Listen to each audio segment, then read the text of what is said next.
We are now going to discuss this issue of a new world order. As we saw in Revelation chapter 17, the kings of the world give their power unto the beast. In the Keys of this Blood, Malachi Martin tells us that the greatest geopolitical giant of our age is the Pope. He says, on his trip to Poland, barely 8 months after his election, he signaled the opening of the Millennium End Game. He became the first of 3 players to enter the new geopolitical arena. He says that Pope John Paul would stride now in the arena of this endgame as something more than a geopolitical giant of his age. He was and remains the serene and confident servant of the grand design. This is Masonic signal language. Here is John Paul II with the Trilateral Commission. And here is John Paul II with B'nai B'rith, Jewish Freemasonry. This is a fascinating signal picture with him in the center controlling the most powerful think tanks in the world. Because that's what the signal tells us.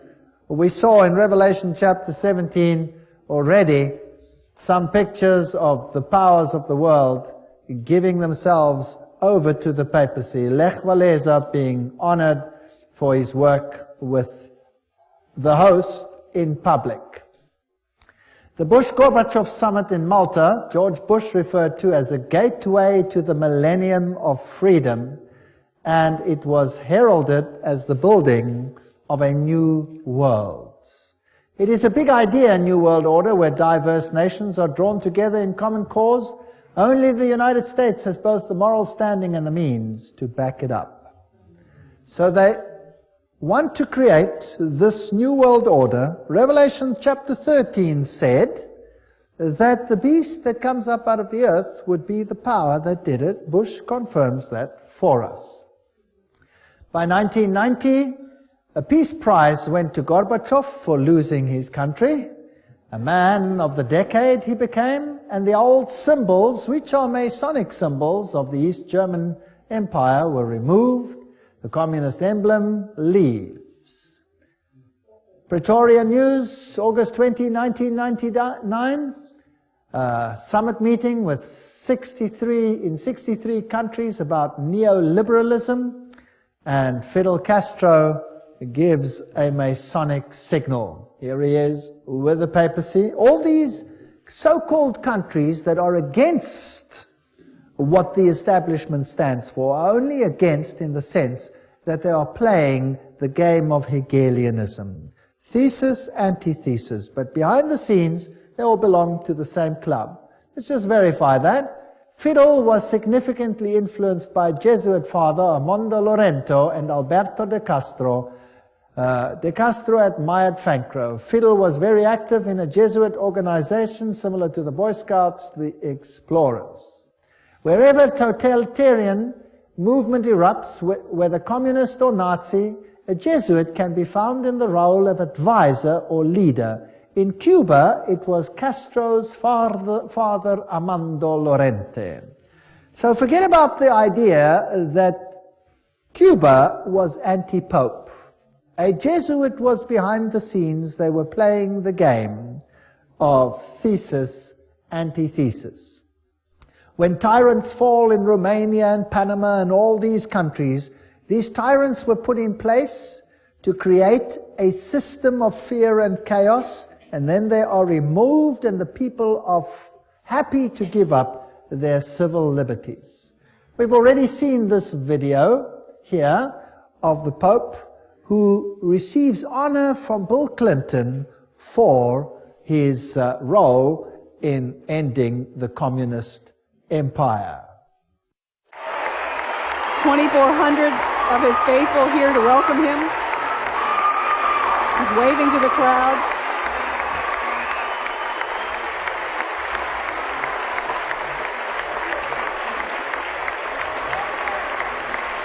Archbishop Regali is alongside the Pope as he shakes hands with the First Lady. We honor you for helping to lead a revolution of values and spirit in Central Europe and the former Soviet Union, freeing millions to live by conscience, not coercion, and freeing all of us from the constant fear of nuclear war. Your Holiness, on behalf of all of us gathered here today, indeed on behalf of all the people of our beloved nation, we welcome you back to America. Ladies and gentlemen, His Holiness Pope John Paul II and the Vice President of the United States and Archbishop. Pope declares the European community heaven sent. Very fascinating. Konrad Adenauer, who was the German Chancellor at that particular time when this was being devised, well, he is to be declared a saint. Can you believe that? He is to be declared a saint for his work. Pope declares EU heaven sent. And saints at the moment, Roman Catholic principles, they are to be declared saints. Now, to bring about the European Union, they had Maastricht. Maastricht is a Roman Catholic little town in a Protestant country in the Netherlands.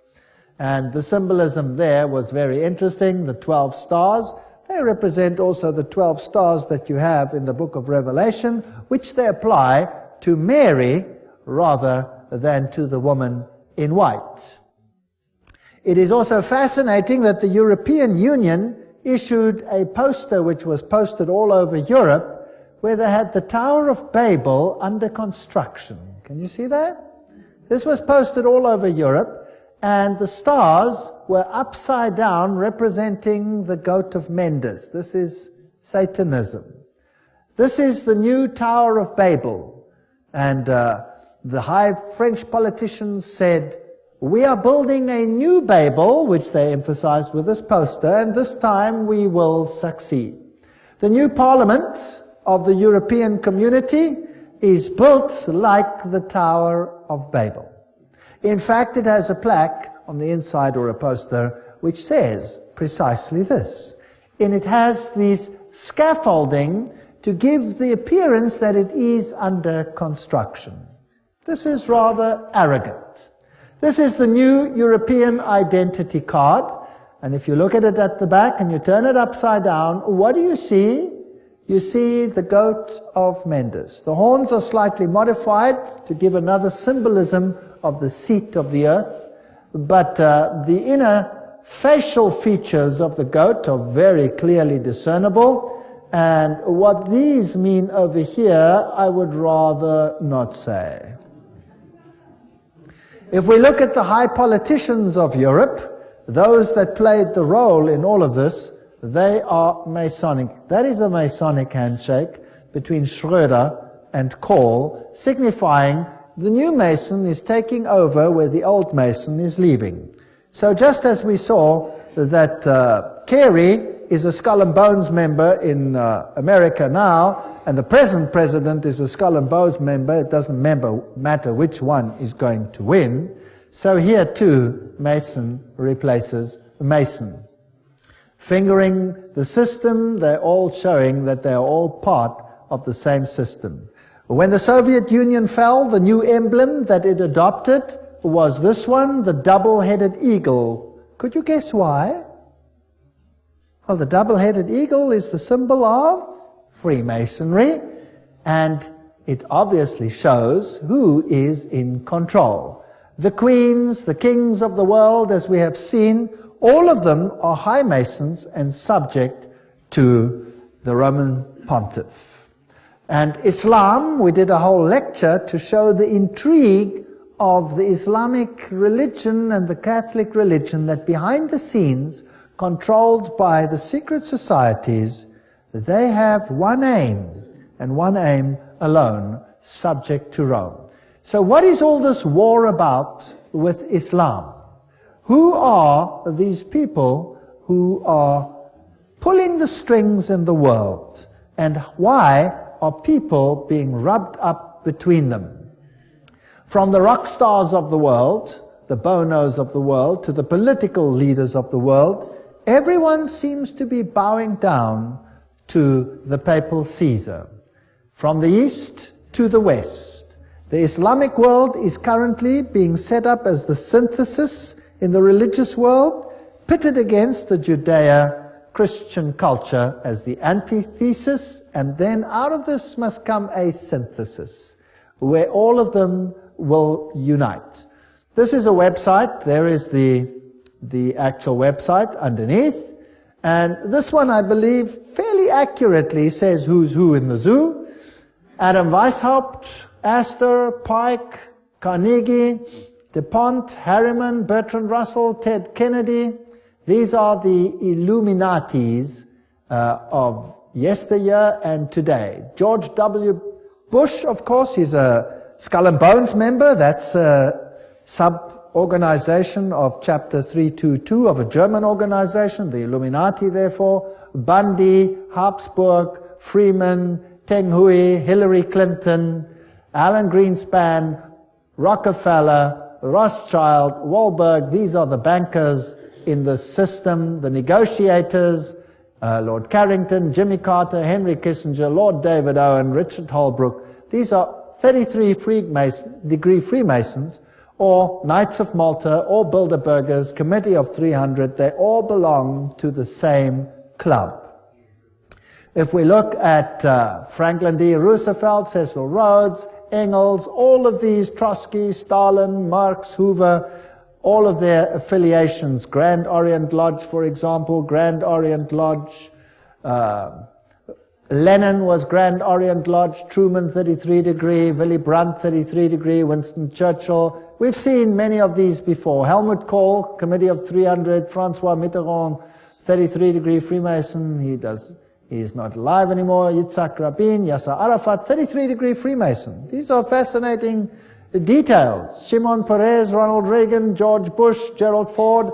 I showed you Gerald Ford's signature where he signed for himself that he was a 33 degree Freemason. There it is. I photographed it in the lodge. And the Carters and these great political people in the world, the Schröders, the Netanyahus, the Gorbachevs, there is Saddam Hussein listed as a 33 degree Freemason. Now, that is somewhat strange, wouldn't you say? King Hussein, Al Gore, Tony Blair, all of these issues. Look at Saddam Hussein over there. Here's a picture of Saddam Hussein. And this is a picture that was beamed on national television during the war.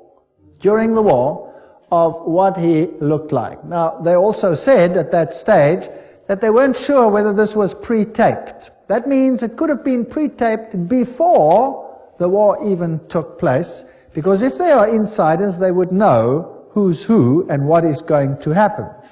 Now, there is a very interesting rumor about this man. Have a look at his face, and have a look at the fact that he has no beard. The CIA, as well as the British Secret Service, said at the time it could be a double. It could be a double, but nevertheless, that is what was depicted. He has always looked like this. He's never had a beard. This is what he's looked like. Operation Iraqi Freedom, Saddam's double trouble. Opposition leader claims Hussein died of cancer in 1999. This was posted March 26, 2003. Muslim al-Assadi, a doctor living in exile in Iran, said he believes the real Saddam died in 1999 from cancer. The real Saddam died because he had cancer of the lymph nodes, and since his death in 1999, they're just showing his doubles, he told the Italian newspaper. That's a fascinating story. If Saddam Hussein was really dead and the others were pre-recorded stories, then who was ruling in his place? His sons, and his wife and his other children were also there. It fascinated me that the moment the war broke out and England and the United States went in there, that the wife and the children of Saddam Hussein, except the two ruling sons, were taken away and received exile where? But in Great Britain. So the country that attacks takes the family, the whole family of Saddam, and gives them political exile in Great Britain. Very strange. Now, if he was dead and they were putting doubles in front, and they were ruling really through the sons, and they showed these shot up bodies of two individuals who nobody knows who they really are. Who knows whether that is really so or whether that is not so? Despite the reference to Qaza, British intelligence thought the broadcast may have been pre-recorded. This is a fact. We are well aware that he spent many hours recently tape recording various messages. We have to do a little more analysis of what he was actually saying to see whether or not that in fact was Saddam Hussein. British Defense Minister Jeff Hoon told reporters. White House spokesman Ari Fleischer said, I think there are some doubts about whether that tape is canned or whether it's fresh and based on recent events. So both of the secret services question these issues. Then they find, finally, Saddam Hussein's hideout, a filthy place, they say, and they arrest the man and show him on national television. After that, one does not hear too much. And he has a magnificent beard. A magnificent beard. Now, if the previous one was shot during the war, then this must be the best hair fertilizer that mankind has ever found. Maybe he could become a multi-zillionaire patenting this fertilizer to make this beard grow as it is. They used at least 3 doubles. Who knows who this man is? And to say that they did blood tests, who knows whether you can trust the laboratories that did this. Nevertheless, he's listed as a 33-degree Freemason. There are plenty of questions regarding this man, and there is no evidence except for his family that is safely living in exile. Royalty, Prince Bernhard of the Netherlands is 300, Committee of 300, and here Prince Beatrice and Prince Bertil, the Queen, of course, Prince Philip, all of them high Freemasons. Mengele, Walt Disney, all of these individuals. The world is really run by these individuals. Here is the Duke of Kent, giving the Masonic handshake under the Masonic shield. He is the current Grand Master. So he is the highest Freemason at the moment, if you like, because a king may not be, or a prince may not be the Grand Master. He is currently the Grand Master. So here is the highest Luciferian in the country at the moment. Political leaders, the Bill Clintons and all of these, we've dealt with them.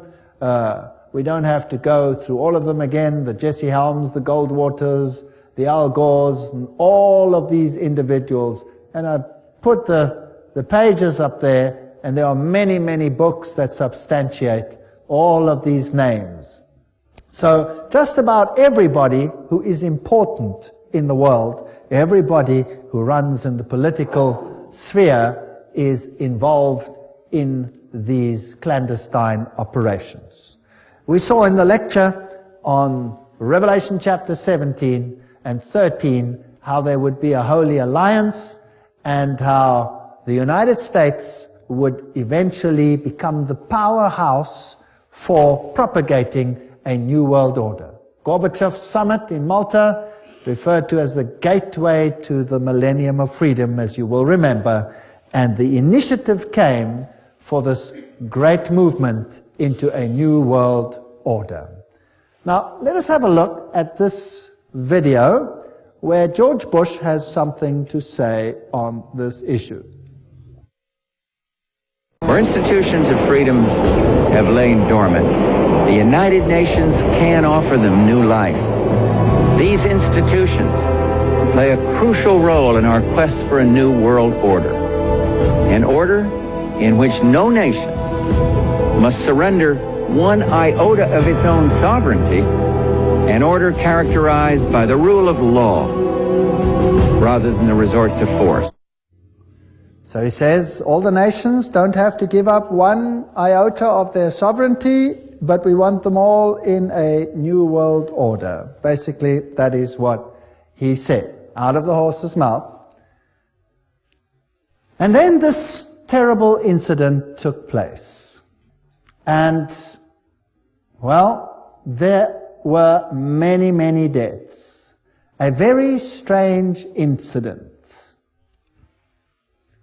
But before we get to it, let's first have a look at some of the history of this issue. The United States had a problem in that it wanted to introduce anti-terrorism laws, but there was no real terrorism in the United States. And then all of a sudden, a building in Oklahoma, April 19, 1995, was gutted by explosions, and they fingered a man, Timothy McVeigh, who worked alone, they said, and brought this building down by parking a van filled with explosive outside and blowing the building to smithereens. That's the official report. Inside were women and young children, and if anything gets the sympathy of the people, well, then that is surely one of them. Let's have a look at what happened here. Through federal authorities that a second bomb has been found inside that federal building in Oklahoma City. It was an explosion at 9 o'clock this morning that did that damage you're looking at right there. That was in the federal building did go off. It did the damage that you see right there. The second explosive was found and diffused. The third explosive that was found, and they are working on right now as we speak, I understand, both the second and third explosives, if you can imagine this, were larger than the first. First bomb that was in the federal building did go off. It did the damage that you see right there. So you heard there on national television that a second bomb went off and it did the damage that you saw over there. They found a third explosive device within the building. The official report, however, says what? That there was a van outside with explosives. Now, I was not there. So I'm not going to set myself up as a judge as to what happened over there. I can merely say what the report said, what the news said, and then we'll ask some questions, and you decide what happened over there. Timothy McVeigh apparently worked alone, just like in the Kennedy case, and he blew this place up. But eyewitnesses say, no, they saw two individuals, and they saw this truck on a previous day, and they had a number. But when this building exploded, there was no real crater where this truck is supposed to have exploded. Now, if a truck explodes outside the building, there must be a crater, and the building must implode. But the building didn't implode, it exploded. And that was done by a device on the inside, as you heard over here.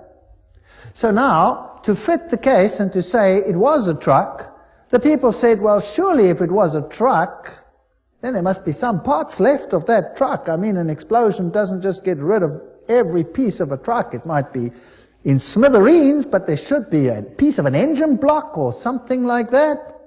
There was nothing. Eventually, the pressure became so great that a CIA agent jogging 4 blocks away stumbled over the rear axle of the truck and found it. But the problem was, how do you identify this rear axle as part of that truck? Now, they had a registration number, and fortunately the number was on the rear axle. Now, nowhere in the whole world do you put registration numbers of vehicles on rear axles. So this is a strange issue. But anyway, he was fingered as the sole one. But there is so much suspicion surrounding this explosion, and then eventually a firm got the contract and they gutted that building before there was any possibility of looking into what happened at that particular event. Then came another event, the Twin Towers. Now, what happened after the first event? After the Oklahoma bombing, the United States, within just 5 days, had anti-terrorism legislation. And that anti-terrorism legislation gave powers to the President of the United States where he could suspend the Constitution. But it didn't give powers where the United States could unilaterally enter any country in the world to do as it pleased. For that, it needed a war-footing legislation, as was the case with Pearl Harbor. There needed to be an incident. Well, an incident arrived in that the Twin Towers were destroyed. President Bush speaks to the United Nations General Assembly, November 10, 2001. We must speak the truth about terror. Let us never tolerate outrageous conspiracy theories concerning the attacks of September the 11th. Malicious lies that attempt to shift the blame away from the terrorists themselves, away from the guilty. Now, isn't it interesting that George Bush there said, let us not tolerate conspiracy theories that shift the blame away from the terrorists themselves. Why? Because so many people started believing that everything was not right with these particular issues. Now, let's have a look at the first hit. When this happened, the first aeroplane struck. Tim, your life is going to change, but more important, your son's life is going to change forever. America will never be the same after September 11th. We've been preparing for this kind of event for nearly a decade. We've had presidential directives. It's a project called Homeland Defense. We are, as we have been saying this morning, in a... So what we have footage of the very first aeroplane striking that building. That means there was an opportunity to record that. Very quickly, the following happened. Even as the leaders of the Taliban deny any role in this, an Arab journalist based in London is quoted today to the Associated Press as saying that followers of Osama bin Laden warned 3 weeks ago they were going to carry out this sort of an attack. The chief of safety of the fire department of New York City told me he received word of the possibility of a secondary device, that is another bomb going off. He tried to get his men out as quickly as he could, but he said that there was another explosion which took place. And according to his theory, he thinks that there were actually devices that were planted in the building. 45 minutes into the taping that we were doing, there was an explosion. It was way up where the fire was, and the whole building at that point bellied out in flames, and everybody ran. I was about 5 blocks away when I heard explosions, 3 thuds, and turned around to see the building we just got out of, antenna tip over and fall in on itself. And then all of a sudden it started like it sounded like gunfire, you know, bang, bang, bang, bang, bang, and then all of a sudden 3 big explosions. All right, so the eyewitnesses said that they heard secondary devices, bang, bang, bang, bang, and a series of explosions, and then these buildings came down. Demolition experts said that this is exactly what happens in a controlled demolition. You see, when an aeroplane strikes, there was a huge fireball, and the fireball is the burning of all the fuel on board the aeroplane. So there was nothing left there to explode. What was responsible for the secondary explosions? If we look at the setup, you will see there are the Twin Towers, and there are buildings all around, and these buildings were either slightly damaged or not seriously damaged. And then there is a road, and there's another building over there called building number 7, and that building came down sometime afterwards, although nothing hit it. And not much was ever said about that. What caused building number 7 to implode? Let's watch it. Okay, now watch 8 close. hours after the first plane crash, a third building at the World Trade Center collapses. This one, the number 7 World Trade Center building. This is a look at the flying debris from the number 7 tower. You're going to see that watch the explosion almost coming down coming the this street way. toward the camera. Number 7 tower at the World Trade Center. The CIA would have been in there normally, but they had, of course, abandoned the building when the catastrophe occurred. So who would have been in that building? The CIA would have been in that building, but they had evacuated the building. And 8 hours afterwards, the building comes down in a controlled, it seems, implosion. Now, nothing hit that building, and these are very strange questions that we have to consider. After this event, there was a Canadian response. And there was a great resolution passed at the United Nations last night that might bring about a new order in the world that would be better for all of us. All of this was brought upon us in a single day, and night fell on a different world, a world where freedom itself is under attack. So the Canadian response was, this could bring about a new order in the world, as it was decided at the United Nations after a meeting. Gary Hart, what did he have to say? There is a chance for the President of the United States to use this disaster to carry out what his father, a phrase his father used, I think, only once, and hasn't been used since, and that is a new world order. Tim, your life is going to change, but more important, your son's life is going to change forever. America will never be the same after September 11th. We've been preparing for this kind of event for nearly a decade. We've had presidential directives. It's a project called Homeland Defense. We are, as we have been saying this morning, in a state of war. Even as the leaders of the Taliban deny any role in this, an Arab journalist based in London is quoted today to the Associated Press as saying that followers of Osama bin Laden warned 3 weeks ago they were going to carry out this sort of an attack. The chief of safety of the fire department of New York City told me he received word of the possibility of a secondary device, that is another bomb going off. He tried to get his men out as quickly as he could, but he said that there was another explosion which... All right, that's enough. We've seen the buildings coming down. We've heard that while these things were still happening, the American government had fingered the culprits.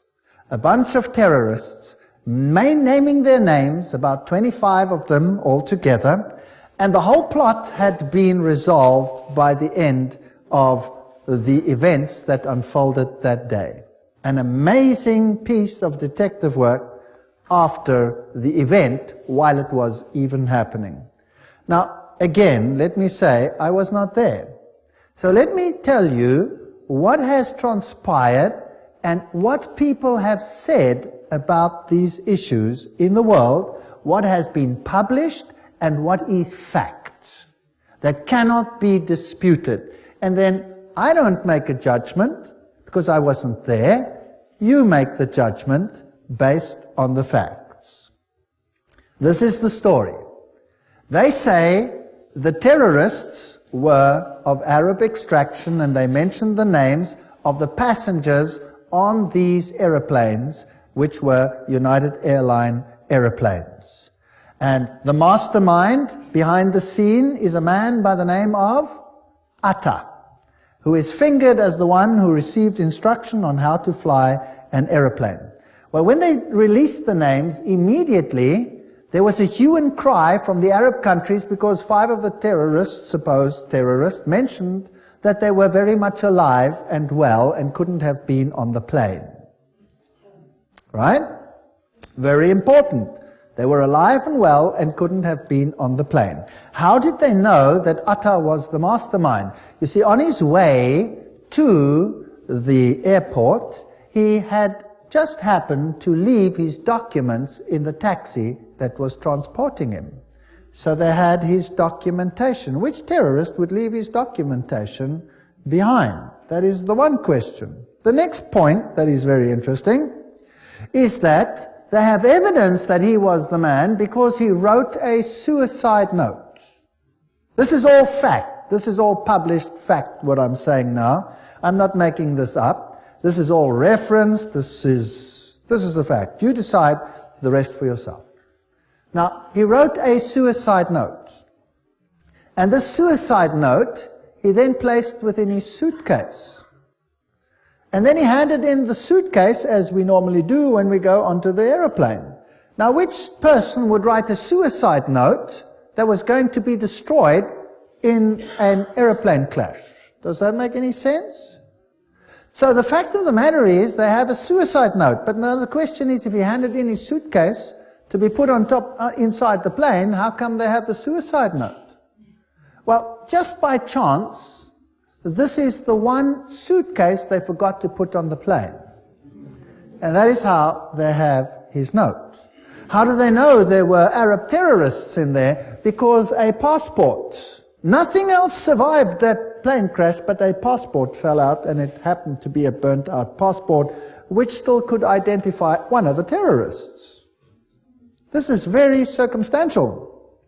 Now, as these aeroplanes, with absolute precision, struck those twin towers, their black boxes were totally obliterated. These are of titanium and are designed to survive such crashes. There is no evidence of them whatsoever. They have been totally destroyed.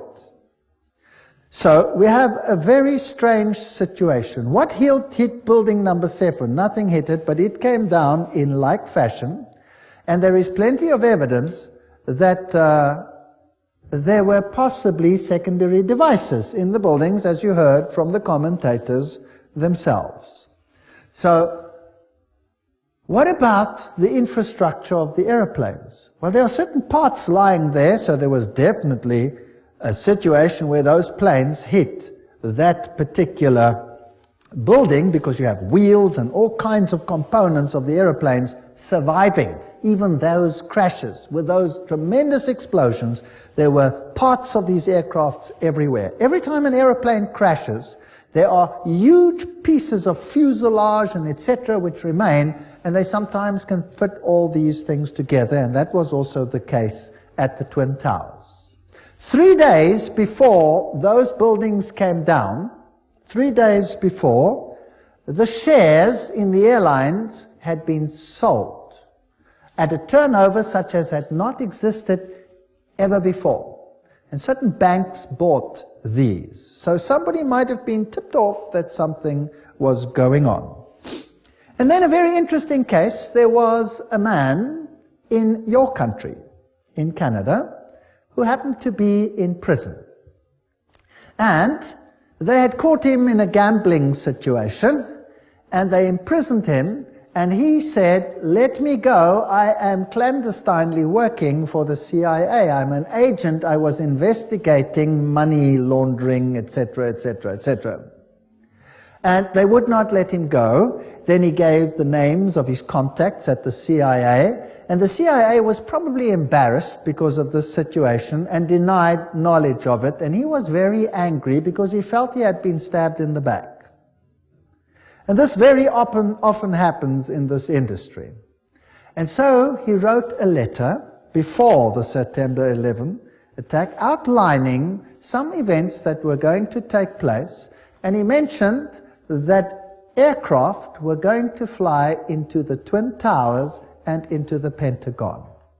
Now, nobody made any use of these, but when it actually happened, then this came to the fore. So here was a CIA agent who said ahead of time that this was going to happen. Could be chance, could not be chance. You decide for yourself. A certain Atta, the man who is supposed to have planned this, with only in-flight training, with absolute precision, they went into those buildings. This is an amazing story. Received funds, $100,000 US, from Pakistan's secret service into his bank accounts. And they worked very closely with the United States. So here had been a transfer of money, but the plot doesn't end there. Das Böse sitzt im Pentagon. Facts. The evil sits in the Pentagon. Now, who is this man that wrote this?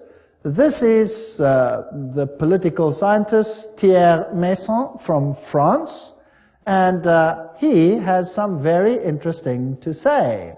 Who was it? What happened over here? How come they had all the names of all these people, and yet there is no real evidence that these people were actually on board? Here's the story. I'm just giving it to you with the passengers, the machines that flew into these twin towers. And then there's this fascinating case of the other aeroplane that went into the Pentagon. And here are the pictures that were published. The dates were strangely wrong. They were September 12, but apparently they said it's because they released them the next day. And what you see is smoke over there. There are no debris pots, nothing. Here is a piece missing, no picture. There you have an impact of a flame, and you have this fireball over here. That's it. If you look then on the lawn, this is all that was found, but no part of a United Airlines aircraft. No parts. Nothing. Nothing whatsoever. This is the hole that was seen after the event, and most of this hole happened well after the event. So the question is, why are there no aircraft parts? Again, all the black boxes disappeared. There were no black boxes that survived, and the hole is way too small for something like that to actually have happened. Because nowhere in the world, even in the Lockerbie disaster, there was a case where there were no aircraft parts. Nothing. There was just nothing. What is even more interesting in this situation is when you look at this, when the United States rules the world, the Catholic Church will rule the world. Archbishop Quigley, 1903. Let me go back to this September 11. To rule the world, you have to be able to have access to the entire world whenever you want to, however you want to. Now, this aeroplane that struck the Pentagon, and the other one that fell by chance, did you know about that? The other one that fell, and apparently there were terrorists on board that were overcome by loyal citizens. The interesting part is that that aeroplane struck the ground and never struck any building. It came down. And as it came down, there was a hole in the ground. And the mayor and the first people of that area ran to the place, and here was a hole in the ground, but no aircraft debris. None. None whatsoever. Not the slightest piece. Nothing. So the whole aircraft disappeared into a hole, which was not very large, and there was no debris, and no black boxes, and nothing. Something like this has never, ever happened ever before. But what is even more sinister is the following. Because the people that had died on the aeroplane, their descendants or their inheritors cannot claim if there is no body.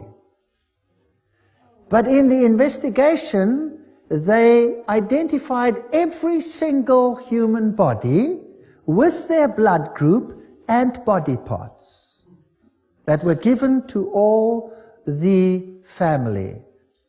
There were no aircraft parts. There was nothing of that nature found. No aeroplane whatsoever. And yet, they could identify everybody. Does that make any sense? It doesn't make any sense whatsoever. And there were apparently phone calls between the aircraft and the Pentagon. Such was the information that was released. And the information was that there was a terrorist group, Arab terrorists, that were attacking this place. And the phone call was made with a handy, with a cell phone. But then, of course, they found out that if you make a phone call with a cell phone, then you get an account for that phone call. And there was no record of such a phone call. So the Pentagon backtracked one and said, yes, excuse me, we didn't actually get the phone call from a cell phone. We got it from the onboard telephone. That's how it happened. And again, they did an investigation. If you make a telephone call on an onboard phone, then you swipe your credit card through it, and there must be a record of a credit card transaction from that phone. But there was no record. So the Pentagon backtracked again and said, yes, that is true, but it was done as a collect call. That's why there was no credit card, because the individual had forgotten the credit card. But you cannot make a collect call from an onboard telephone. And there the story died. So here are 4 aircraft, no parts except the ones at the Twin Towers. There are holes in the ground and no aircraft whatsoever, but all the pieces of the bodies with the DNA analyses. These are interesting, very interesting facts. They had planned previously in the Bay of Pigs one such operation, apparently, this is history, where they were going to dupe the world by having one aircraft take off, land, the people get out, and then another one, radio controlled, take off and create the situation that they wanted without any people on board. This had been done before in the United States. So ask yourself the following questions. How is it possible that all this circumstantial evidence points to nobody out there? Nobody out there. Then came anthrax scares. And when eventually someone high up in politics suggested that it seems to come from a laboratory within, suddenly there was absolute silence. So let us not continue with the September 11 and ask and say it was this or that party. The fact of the matter is this is a very strange situation. And if you look at the high role players in the United States, whether it's Madeleine Albright or any one of them, they use brooches which depict Luciferian connections like goats and all of these. President Clinton here is receiving the host publicly, and he claims not to be a Roman Catholic. That is impossible. Hillary Clinton is wearing the Phoenix Rising, which is a Masonic symbol. Sherry Blair uses Masonic signals. The presidents, the prime ministers of the world, whether the Thatchers or the Carters or the whoever they are, all of them seem to belong to insider organizations, whether they are religious leaders or political leaders, or whether they are Europeans or Americans or Eastern, all of them seem to be involved. So before we continue, let us first contemplate what happens in the Africa situation, but we'll do that in another session.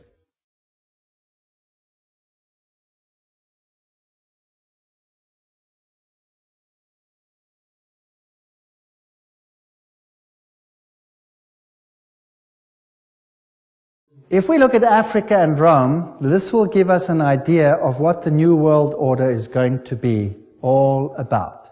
Africa and what they have done to Africa serves as a model for what will happen in the entire world. The great African leaders and the tyrants of the past, like the Idi Amins, these people have all received exile and were probably high Masonics. When we look at the Southern Africa, South Africa situation, where you had the black-white issue, the apartheid issue, the role players, again, were all Masons. This is Foster, the president, and he gives a Masonic signal, and he was a Freemason. If we look at Nelson Mandela, he is a Prince Hall Freemason. So again, both sides are on the same side of a secret society. If we look at de Klerk and Nelson Mandela, we have the same situation there. Mandela is compared to Jesus Christ. They lift him up. They have a synthesis and an antithesis, and he receives the host publicly, although he declines to say that he is Roman Catholic. He says he's not Roman Catholic.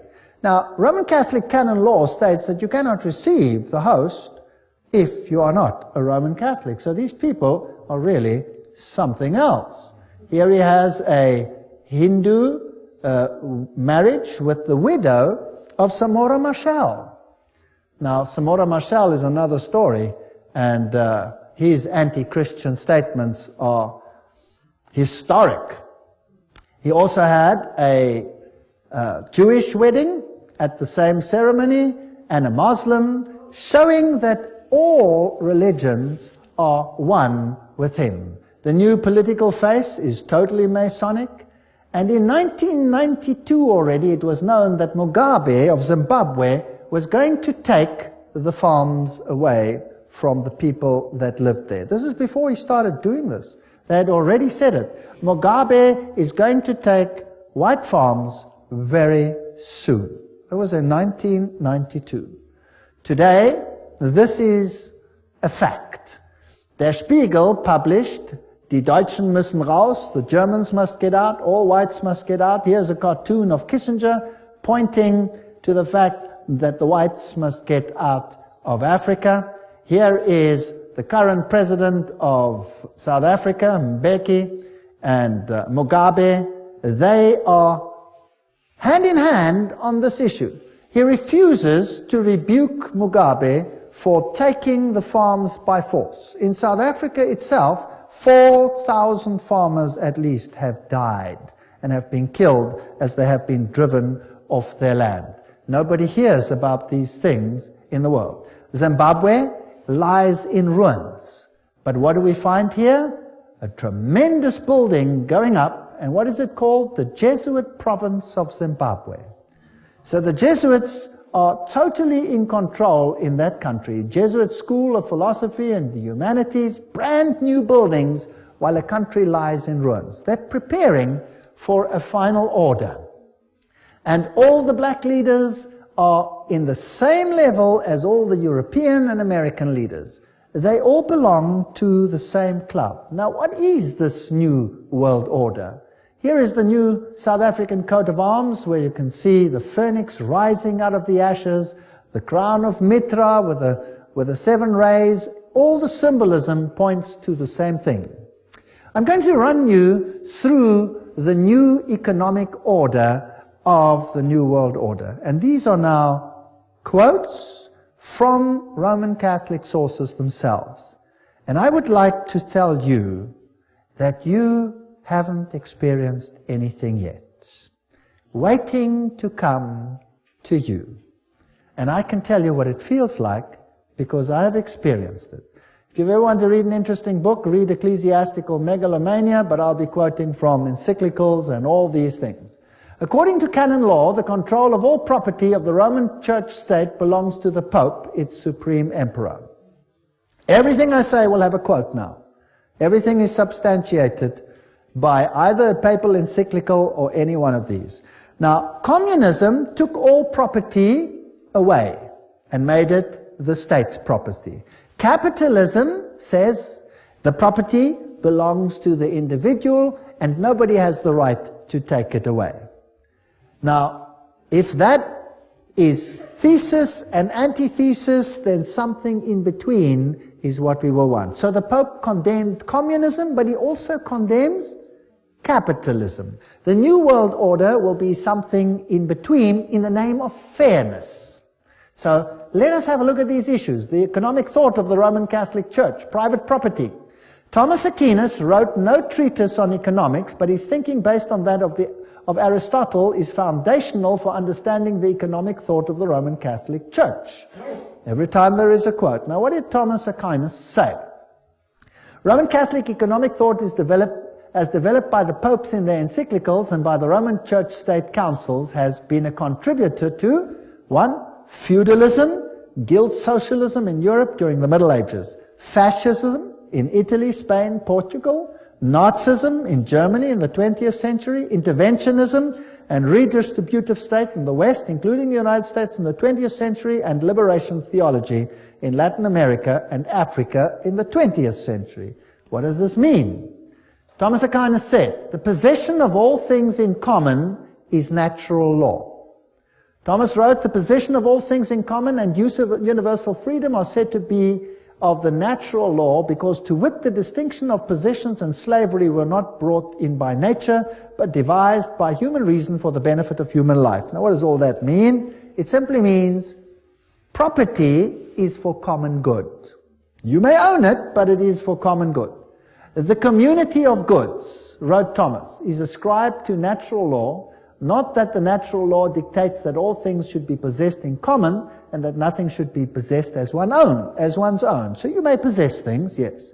But because the division of possessions is not according to natural law, but rather arose from human agreement, which belongs to positive law, they talk such drivel, it's interesting, never mind. Hence, the ownership of possessions is not contrary to natural law, but an addition thereto devised by human reason. Let's continue. Thomas wrote, hence, whatever certain people have in superabundance is due by natural law to the purpose of succoring the poor. Okay, now we're getting there. You may possess things, whatever you possess, but whatever you possess more than you need is there for the common good of those that don't have. Does that make sense? Now, what if you create two classes of individuals, the rich and the poor? Or what if there is a situation where you have two classes, the rich and the poor? You can go across the world and you can look at the rich nations and the poor nations, and you will find that the rich nations are all the Protestant nations. Have you noticed that? All the Protestant nations are the rich. Now, what if you had a plan to disinherit them all? So that you would again be ruler, and they would have to come and beg at your feet for anything like that. Now let's have a look at this, how this unfolds. For the purpose of succoring the poor. Because the goods of some are due to others by natural law, there is no sin if the poor take the goods of their neighbors. Thomas wrote, in cases of need, all things are common property, so that there would seem to be no sin in taking another's properties, for the need has made it common. Okay. Now, there's the aspect of sharing. If I see my neighbor in trouble, as a good Christian, I will help him out, right? Yes. But now we're looking at law. So if my neighbor has need, and who determines the need? He determines the need. I have need. I have a need. I have a need of a television, and I don't have one, and you have one. And you have money, and you can go and buy yourself another one. I have need of your television. Can he then take it without being a sinner, yes or no? According to this, yes. What if you have a car and he doesn't have one? He can take it without sin, according to Thomas Aquinas. Now, this was a long time ago. Surely this doesn't apply today. Well, we'll see. Not only is such taking of another's property not a sin, it is not even a crime, according to Thomas. It is lawful for a man to succor his own need by means of another's property by taking it either openly or secretly, nor is this, properly speaking, theft and robbery. It is not theft, properly speaking, to take secretly and use another's property in a case of extreme need, because that which he takes for the support of his life becomes his own property by reason of that need. In a case of a like need, a man may also take secretly another's property in order to succor his neighbor in need. Oh, this gets very interesting. Now, did you know that if I leave my property unattended in South Africa and somebody moves in, I cannot throw him out? He's in because he has need. That's the law. And you think that is a South African law? No. That is a British law as well. That is a law virtually all over the country now, but it's not being implemented because the situation is not such yet that it has to be implemented everywhere. Once you start opening the borders and millions of poor people start coming in, well, then there will be great need. What did they do with need overseas? So, in South Africa, people go on holiday, they come back, their house is occupied. And they can't throw the people out. Because their property is in their name, they have to pay the bills, they have to pay the rates, they have to pay all those things, but need made it common, therefore that man can move in. Is that the situation? Yes, it is. Gets worse. The Roman Catholic doctrine of private property is echoed in the 19th century communist slogan, from each according to his ability to each according to his need. Can you see the Roman Catholic doctrine there? Human rights are more important than property rights. It was the creed of Lyndon Johnson's Great Society. We shall take from the haves and give to the have-nots who need it so much. Lyndon Johnson said that. What continent is that? It appears in the literature of fascism, Nazism, liberation theology, interventionism, and socialism. The universal destination of goods. This is John Paul II's expression of it in 1987 in an encyclical called On Social Concern. It is necessary to state once more the characteristic principle of Christian social doctrine. The goods of this world are originally meant for all. The right of private property is valid and necessary, but it does not nullify the value of this principle. Private property, in fact, is under a social mortgage, which means that it has an intrinsically social function based upon the justified precisely by the principle of universal destination of goods. Oops! What did John Paul II just say? He said that what Thomas said is what I say. You may have private property. The Roman Catholic Church is for private property. That sounds very nice. But it's never qualified that that property is only yours for common good. So one day you wake up and in your garden you have squatters. And you call the police and you say, hey, or you go out and you say, get off my property. And they say, let me alone or I'll blow your head off. Hey, you go to the cops, you say, cops, come help here, people squatting on my land. Sorry, they have need. You have too much land anyway, live with it. Okay. Pope Paul VI made the point quite clear in 1967 encyclical on the progress of people. Each man has therefore the right to find in the world what is necessary for himself. This gets interesting. The recent Council, Vatican II, reminded us of this. God intended the earth and all that it contains for the use of every human being and people. Thus, as all men follow justice and unite in charity, created goods should abound for them on a reasonable basis. All other rights whatsoever, including those of property and of free commerce, are to be subordinate to this principle. That means if I have need of a manufactured good, can I take it? So now I'm driving my car and we have a hijacking just about every 12 minutes. And a gun comes in and says, get out of the car, and I relinquish my car, and if I don't, what happens to me? I get shot. The man has need of my car. It's gone. Finished. In my own church at home, we've had hijackings after hijackings. Even the pastor. They beat him up and tried to put him into the trunk of the car. They would have killed him. He managed to fight himself free, and off he went without his car. Do you think there's any big action to find these things? No, occasionally here and occasionally there. Do you think there's any big action when the farmers are killed and they move on to the lands? No, a little bit here and a little bit there just to keep people happy.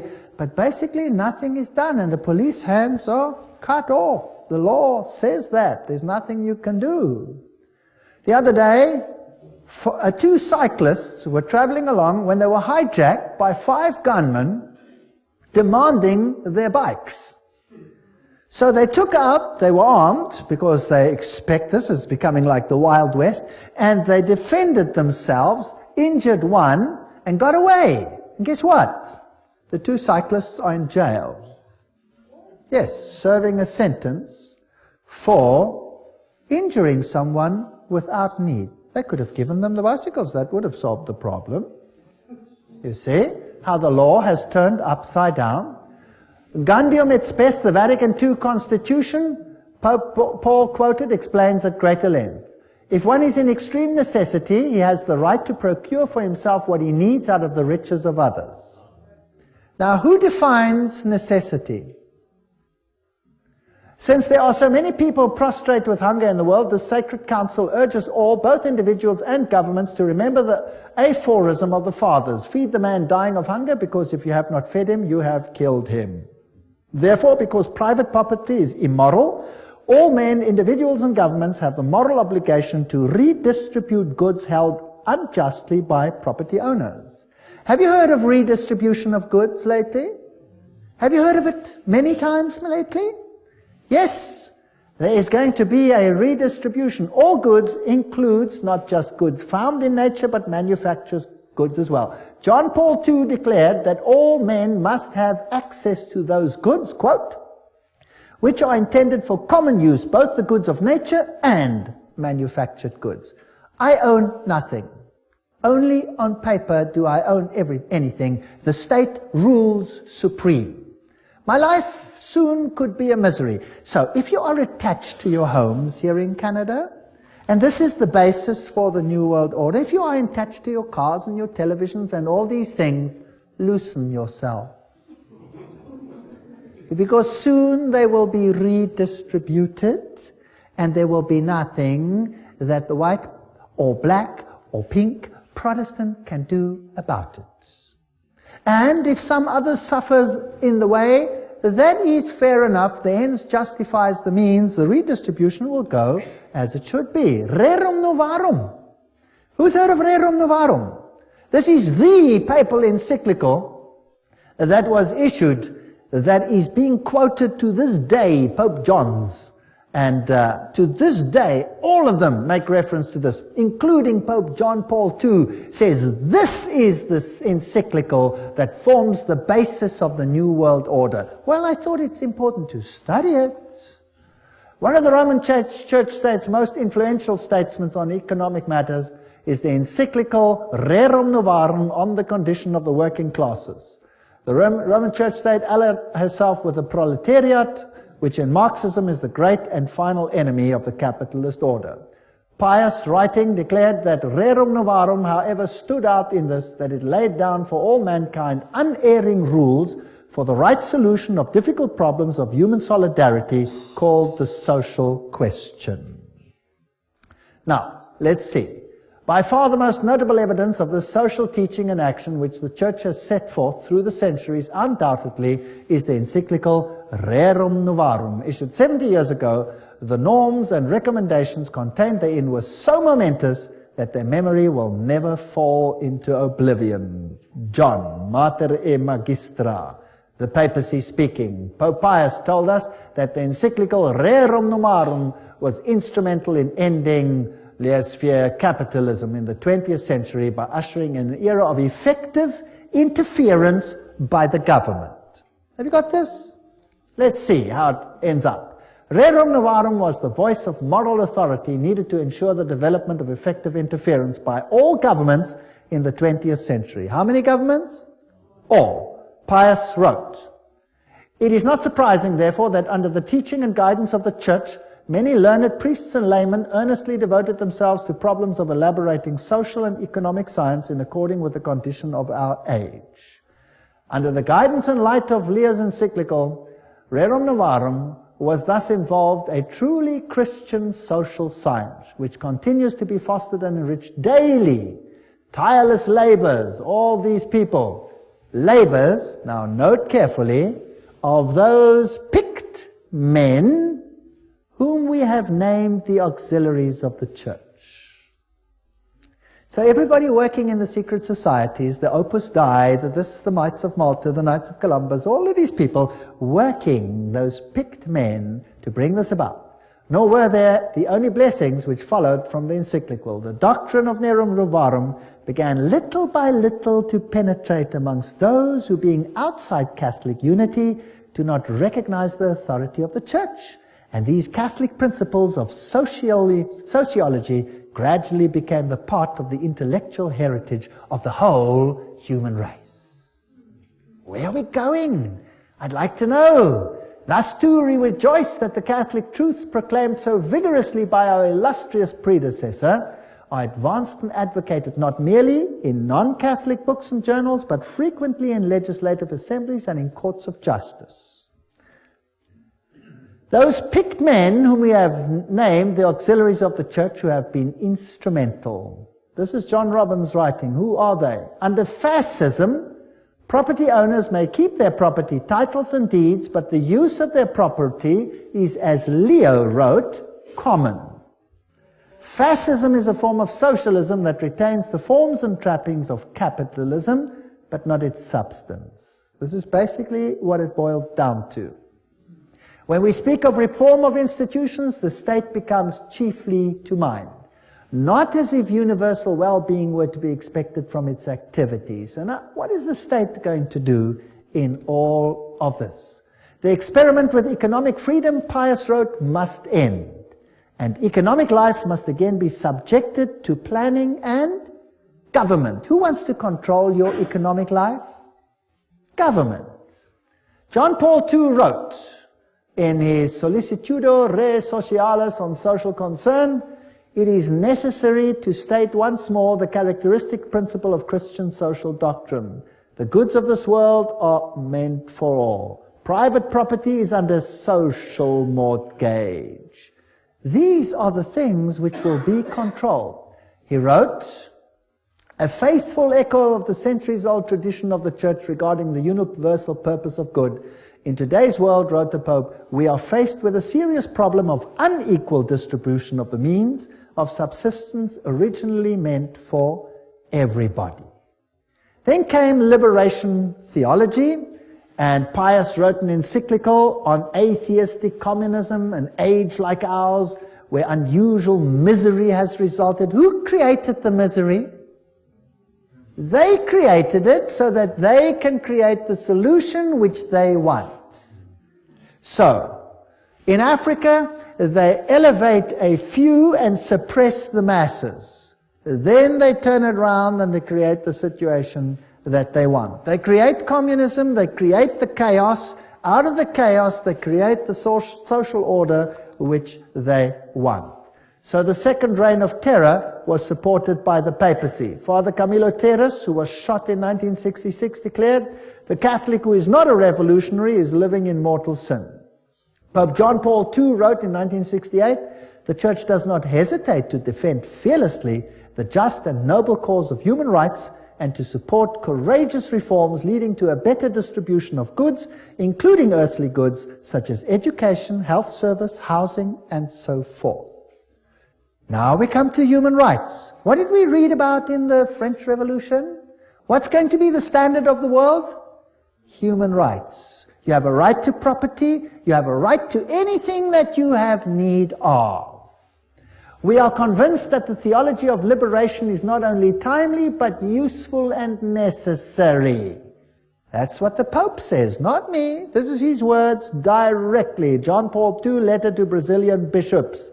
It should constitute a new stage of the theological reflection initiated within the apostolic tradition. And then he refers to rerum novarum. Franklin Roosevelt, when he was elected, he made Professor Ryan part of his administration. Now, who was he? Ryan wrote in 1931, the workers have a claim upon industry for all the means of living from the time they begin to work until they die. When industry does not do it directly, then it is the business of government to enforce it upon industry. See how it starts? Right. Now, let's look at some of the human rights. You have a right to freely found unions for working people. You have a right to culture, a right to immigrate, a right to immigrate, a right to food, a right to clothing, a right to rest, a right to medical care, a right to just wage, a right to life, a right to safe environment, a right to personal security of workers, a right to family life, a right to private property, highly qualified, of course. A right to common use of all goods is just thereafter, so that means nothing.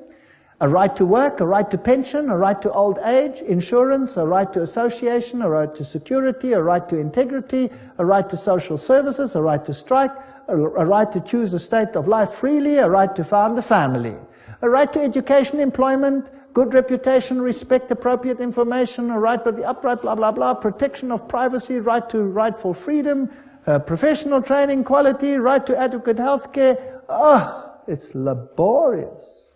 How do you control that? How do you control it? If you're going to control every aspect of that, then you must control every aspect of a person's life. You will not be able to go to the toilet in future without making a triple application to the Vatican.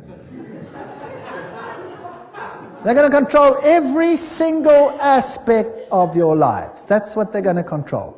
And government is going to become super huge. Now, where's the money going to come from? From you.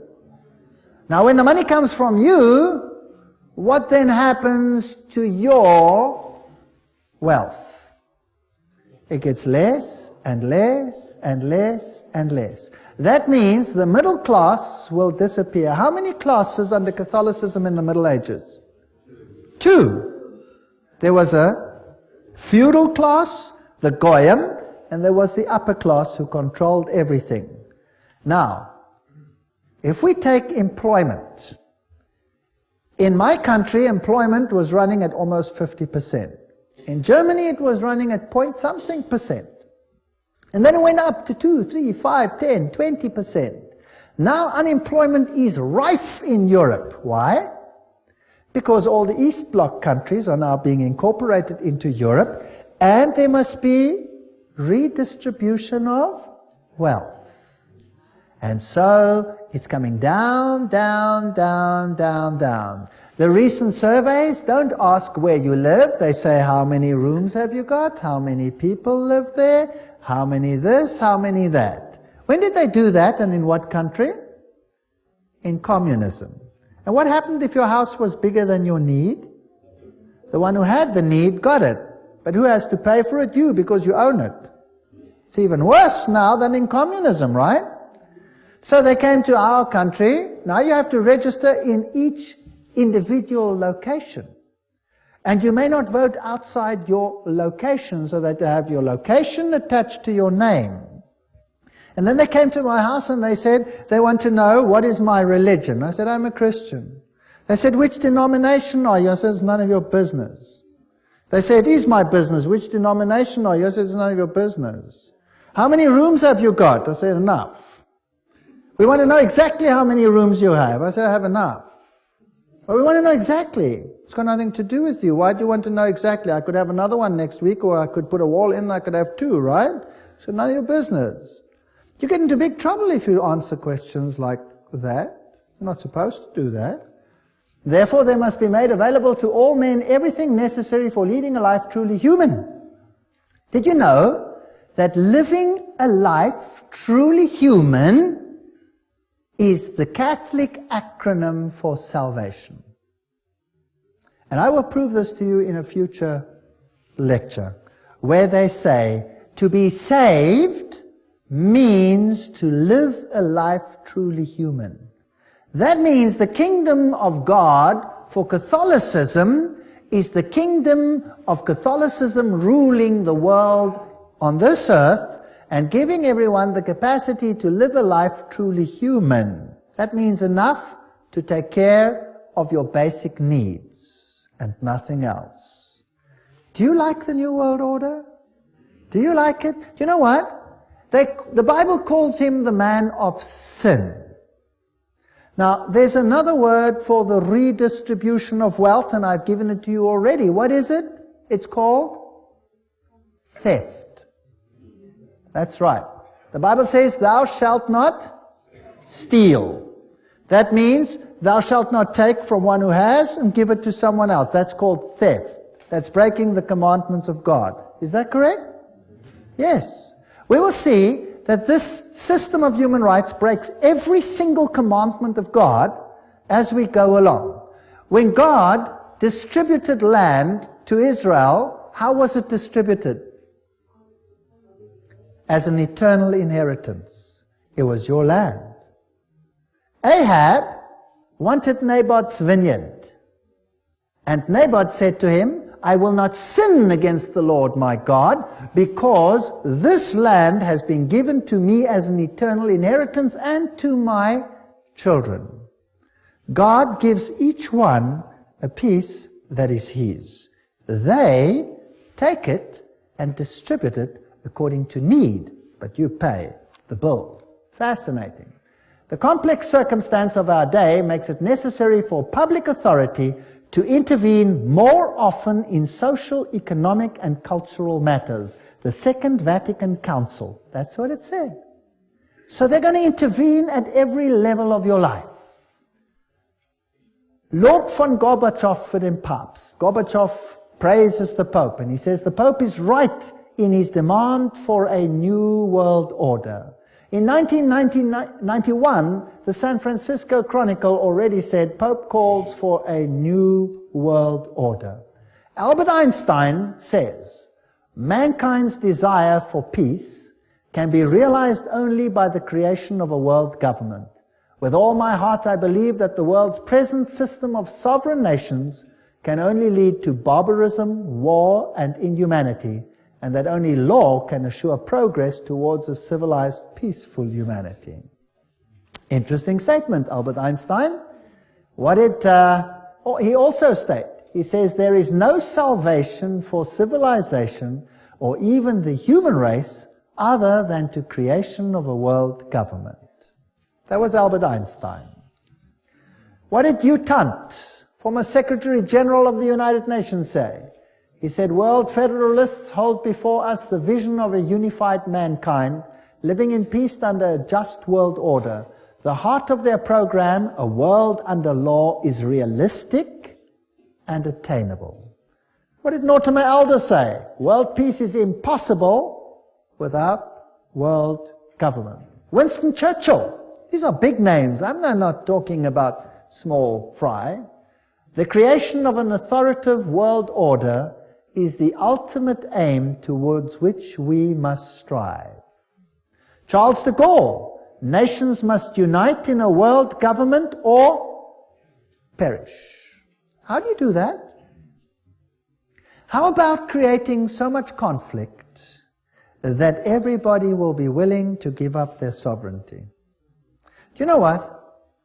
In South Africa, I give these lectures to the public. The people are in despair. They are being robbed, driven off their land, they're being murdered. Our houses look like prisons. We cannot go to sleep without locking everything. In my very own little block, we've had murder after murder after murder, and robberies, aggravating robberies, and nothing seems to happen. Police don't even care. They don't even come out, because there is so much turmoil all over the place that they cannot even cope with it. So who cares about your little problem that you've just lost everything? Take it to the insurance and see if you can get it back. Irrespective of the pain. They come in, they move in, they take all your private papers, they burn them. You have no record of your life, everything's gone. They sell the furniture they don't want, and the rest they keep for themselves and say, get lost. It's now time for redistribution. You had land before, now it's my land. That's how it goes. This is the New World Order. Welcome to the New World Order. Bertrand Russell, the only possibilities are now world government or death.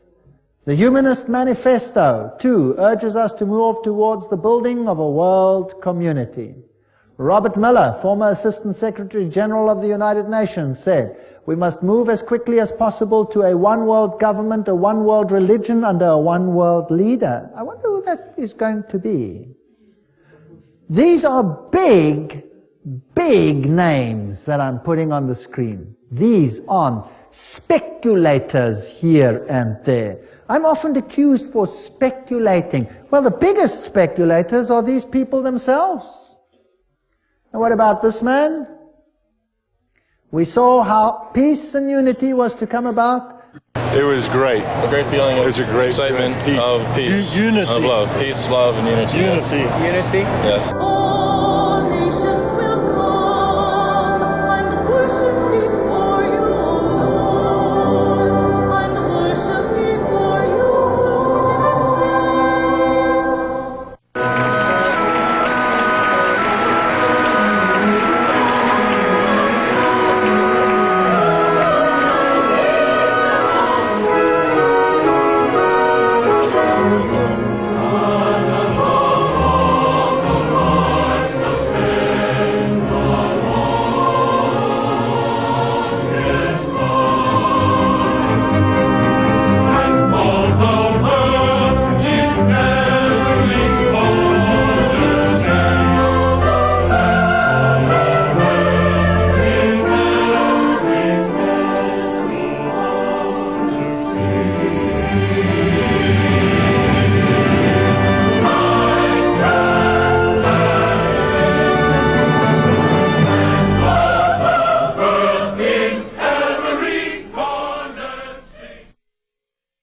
calls for a new world order. CNN, Thursday, January 1, 2004.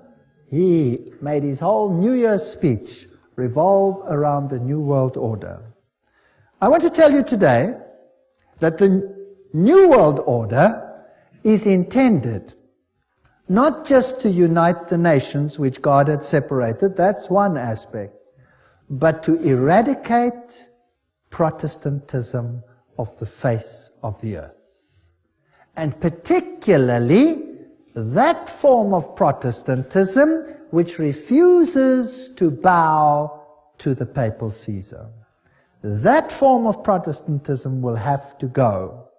And we will see that under the circumstances that will be created, these conditions are all in place right now. It is all there. And I will put it on the screen for you, so don't miss the next lectures. Now we're getting into hot territory. I'll put the quotes on the screen where they will tell you who the problem children are going to be. And don't think it's Islam. It's someone else. Don't miss the next exciting episodes. But before I go, I would like to remind you that Jesus said that this was going to happen. And if I know, and if I understand with my whole mind and with my whole heart, that Satan, because the dragon gave him his power and great authority, is setting up his kingdom here upon this earth, then instead of becoming disillusioned, frightened, hysterical, I know that the time must be very short. Isn't that right? And I know that the Lord must be coming very soon. So, as far as I'm concerned, I have distanced myself from my property. If I literally had to come home next week and find my wife somewhere in another little room and my house occupied by whomever, then I will say, tough cheese, it's going to blow up anyway, who cares? It's going to be destroyed when the Lord comes by the brightness of His coming. Why not take it now? Have fun while you can. And I'll move on somewhere else. I don't mind building a tree house for a little while. That should be okay. If they take my cars, well, that's okay too. We'll get another one, and if we can't afford another one, we'll walk. Who cares? I really don't care anymore. But people who are losing things become desperate, and what do? They commit suicide. By the thousands, people are committing suicide. If they understand this message, and they understand where we are going, would they then commit suicide? No. They gather hope. They say, wow, so we're part of a big exciting end game. And this is exactly what is happening. People are getting hope, and they're giving their lives to the Lord Jesus Christ, and they are saying, Lord, save me, not only from my sin, but save me from this world. I am longing for your kingdom. Do you know what the government policy is in the kingdom of God? I've already told you. Everyone in the kingdom of God gets a dwelling place in the city built by who? By God. And it has your name on it. Did you know that? You have a city dwelling. In the new world, what happens? God says, no longer will they build houses and others live in them. So what are you going to do? They will build houses, says the Bible, and they will plant vineyards. And no longer will you plant vineyards and others eat of them. What does that mean? That means you will have a country dwelling where you will have a farm which God will bless. And who does it belong to? To you. For how long? Forever. Forever and ever and ever and ever. That's God's policy. So who cares about what they're going to do? Who cares? And eye has not seen, nor ear has heard the wonders that God has prepared for them that love Him. That does not just include the glory of seeing our King in heaven. It includes everything that goes into making life pleasant. And the new kingdom is worthy of waiting for. Really. I look forward to the new kingdom of God. It'll be a great place. And we will unfortunately see this world go from bad to worse. And I don't want to lie to you and say it's going to get better. I'm going to tell you it's going to get worse. Very much worse. What happened in the French Revolution is the forerunner of what will happen in the entire world. There will be anarchy like you cannot believe. But if you are under the protection of the Most High, nothing will happen to you. So why not accept Him? Why not say, Lord Jesus, I want you to be my personal Savior? Why not say, Lord, clean up my life, let's walk together, because your government is the only one worth having. And imagine looking in His face and saying, wow, this is my God. I've waited for Him. He will save me.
Heroes of Flight 93, the official version, is that this plane was heading, let's say, for example, for the White House or for the Capitol building, but that some heroes on board overpowered the pilot, and then the plane crashed onto the ground, killing all the occupants. Very fascinating stuff. By the way, of all the 4 aeroplanes involved, no black box has been found. No black box. They are designed to withstand such crashes. There is not one that has remained. Now at Shanksville, what happened here? Now this we don't have in English, it's in German, so subtitles have been put underneath and you can read it in English as you go along, and we can see what happened. Here the people come, and they now interview the mayor of Shanksville, who was one of the first at the scene, as to what actually was present when they arrived. And you will find something very interesting. Ernie Stahl, der Bürgermeister der nahegelegenen Gemeinde Shanksville, erinnert sich. Well, yeah. Ja, mein Schwager und ein guter Freund von mir waren die Ersten hier. Sie haben in Shanksville an einer Straßenecke gestanden und sich unterhalten. Ihr Wagen stand gleich in der Nähe und so waren sie die Ersten hier. Dann kam erst die Feuerwehr. Alle waren wie vor den Kopf gestoßen, weil sie zu einem Flugzeugabsturz gerufen wurden. Aber da war kein Flugzeug.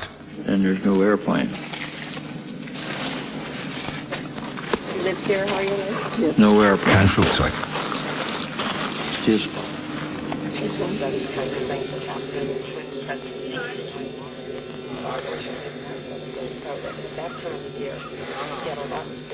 Sie wurden hier zu der Unfallstelle geschickt und da war kein Flugzeug? Nein, da war nichts. Nur dieses Loch. Das ist es, was Sie sahen.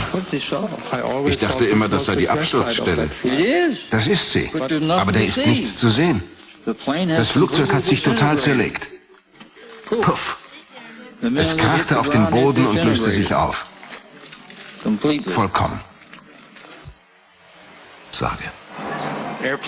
Flugzeugtrümmer? Nicht. Stolz präsentiert die Fotografin ihr Werk genau an der Stelle, von der aus sie das Bild geknipst hat. Eine pilzförmige Rauchsäule, wie sie auch von anderen Augenzeugen beobachtet wurde. Das ist das, was wir gesehen haben. Sieht fast aus wie ein Pilz. Afghanistan. Nach einem Bombeneinschlag bildet sich genau die gleiche pilzförmige Rauchsäule wie in Shanksville.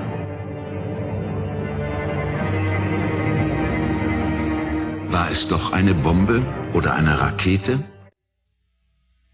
That's an interesting story. So here you have an interview with the eyewitnesses that come to the crash site, and there's no aeroplane. But there's a hole in the ground. And in the hole, nothing. No aeroplane. No aeroplane debris, nothing. Just a hole in the ground, in which a whole Boeing disappeared, totally dissolving itself, with nothing to show. Interestingly, they have the bodies of every single one that was on board, but there's no airplane. Now, that is weird. You must admit, that's kind of weird. And that is the picture of the actual cloud that formed. This photographer just happened to be there when it happened. And that is the cloud that forms when a bomb hits, like they used in Afghanistan. And the question was asked, was it perhaps a bomb and not an aeroplane at all? And where is the aeroplane? We wouldn't know, it's gone. Now, nowhere in the history of the world has an aeroplane like that just disappeared. I mean, imagine when your shuttle exploded up there, what a terrible disaster that was. And that was like a nuclear explosion in mid-air. They could almost reconstruct that shuttle from all the debris that they put together. Isn't that correct? And here, nothing? Nothing? No airplane? It's gone. No airplane. Very interesting. Let's go and look at what happened at the Pentagon. Amongst reports circulating is the report that there was an explosion in the Pentagon. Now, according to this, an airplane flew into the Pentagon. Let's have a look. What was aired on national television abroad? Von einer Explosion ohne jegliche Beteiligung eines Flugzeugs im Inneren des Pentagon wird berichtet. Übrigens, die Fassade knickte erst später ein. Das war keine unmittelbare Folge des Aufpralls. Direkt auf den eben renovierten Teil des Pentagon zu. Nachdem das Flugzeug auf den ersten Gebäudering aufprallte, durchschlug es noch 2 weitere Ringe, um am Ende dieses 1,80 Meter große Loch zu hinterlassen. Wie schon bei dem Absturz in Shanksville löste sich auch hier das Flugzeug in Luft auf, bzw. pulverisiert.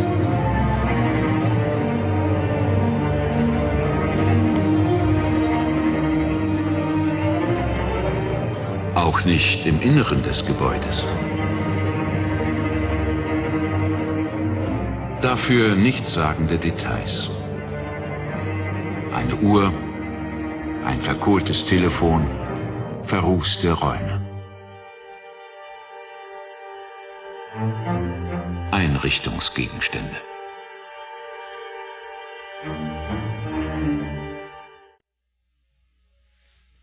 Well, there you have it. That's the second one.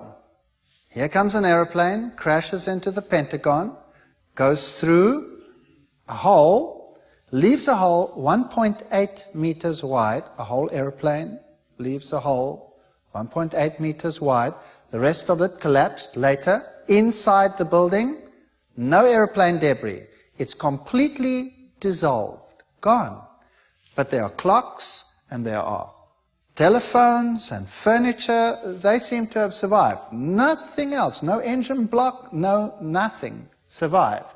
No airplane. Whereas, if you go to the World Trade Center, where everybody saw the airplanes fly in, what do you find there? This is the situation. Ganz anders die Situation am World Trade Center. Trotz der viel massiveren Zerstörung stolpert man hier förmlich über Flugzeugteile. There were no problem there. That was a massive explosion. If anything should have ripped those planes apart, it should have been there. But there's lots of debris of airplanes. But at the Pentagon, nothing. Not a thing. At Shanksville, nothing. No airplane. Dissolved. Completely. So no wonder this Frenchman over here, Thierry Messon, says, das Böse sitzt im Pentagon. The evil, is it in the Pentagon? This is the man who came up with some of this theory. Who was it? What happened over here? And was it perhaps totally different to what people are saying? These are pictures that were released. Interesting that the date says September 12th. They say that it's because they released it the next day. Here is the sight of the plane when it is about to crash, and then suddenly a black picture, nothing, and then you have a flame. But there's no airplane, nothing. Now, when an airplane lands on an open field at this low, and it's struck right at the bottom, then the landing gear comes down automatically once the altimeter reads that, and there would be a line of destruction in the lawn like you cannot believe, but there's nothing, just that hole. And this is the cloud of flame that one sees, and this tiny hole in the building, which then later collapsed.